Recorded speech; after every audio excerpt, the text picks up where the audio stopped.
lembaga seperti Komisi Pemberantasan Korupsi atau KPK, Badan Pemeriksaan Keuangan atau BPK, dan Badan Pengawasan Keuangan dan Pembangunan atau BPKP adalah garda terdepan dalam mencegah terjadinya korupsi. Dari sistem yang sudah ada, tetap harus bekerja sekuat tenaga untuk mengatasi masalah ini, termasuk sistem dalam pendistribusian barang agar dapat diterima pada pihak yang membutuhkan.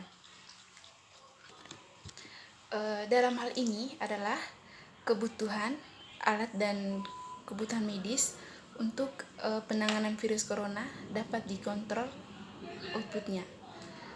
Perlunya untuk mengantisipasi kemungkinan yang akan terjadinya dalam tindakan penyalahgunaan akan dana yang besar ini. Dari data Indonesia, Corruption Watch atau ICV selama 10 tahun terakhir ini terdapat lebih dari 87 kasus korupsi dana bencana yang telah ditangani, baik melalui kepolisian, kejaksaan, ataupun Komisi Pemberantasan Korupsi.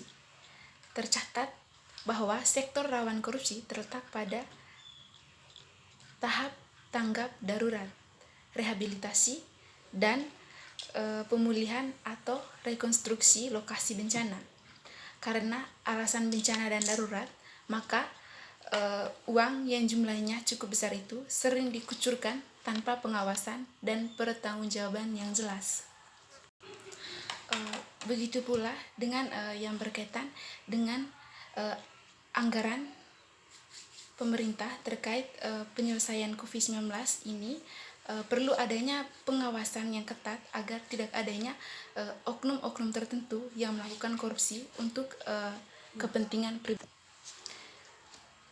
Dalam pasal 2 ayat 2 Undang-Undang Nomor 31 tahun 1999 tentang pemberantasan tindak pidana korupsi telah mengatur hukuman mati bagi pelaku korupsi dana bencana.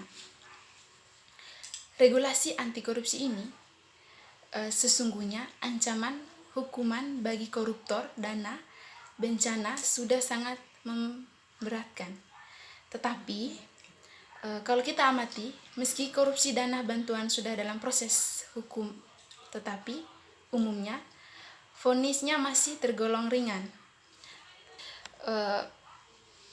Bahkan rata-rata hanya di bawah 5 tahun penjara.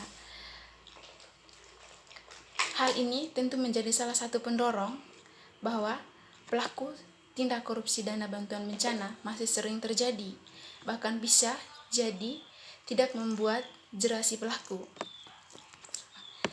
Nah, kira-kira apa yang mesti dilakukan untuk mencegah terjadinya korupsi dalam dana bencana ini, termasuk dalam rangka tanggap darurat virus corona ini? Upaya-upaya yang keras tentu harus dilakukan dari semua sektor.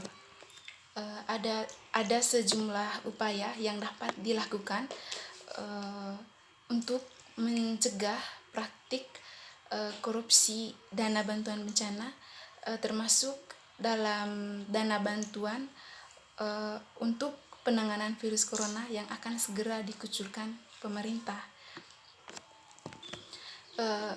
Salah satunya adalah meningkatkan integritas yang kuat bagi sumber daya yang terlibat dalam penggunaan dana tersebut.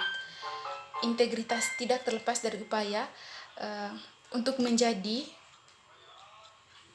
orang yang utuh, yang bekerja dengan baik.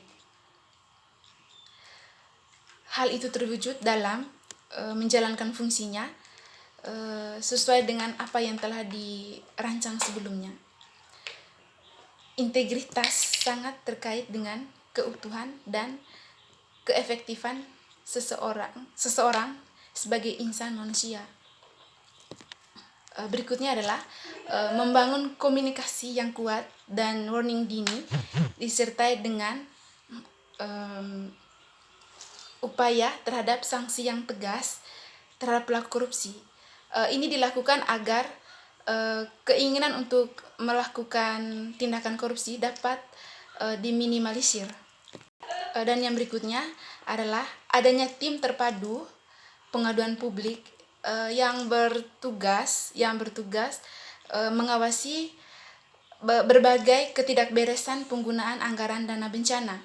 Tim ini bisa dibentuk lintas sektoral dengan melibatkan pihak-pihak berkompeten untuk mengambil langkah konkret dalam memberikan sanksi ataupun hukuman yang sesuai.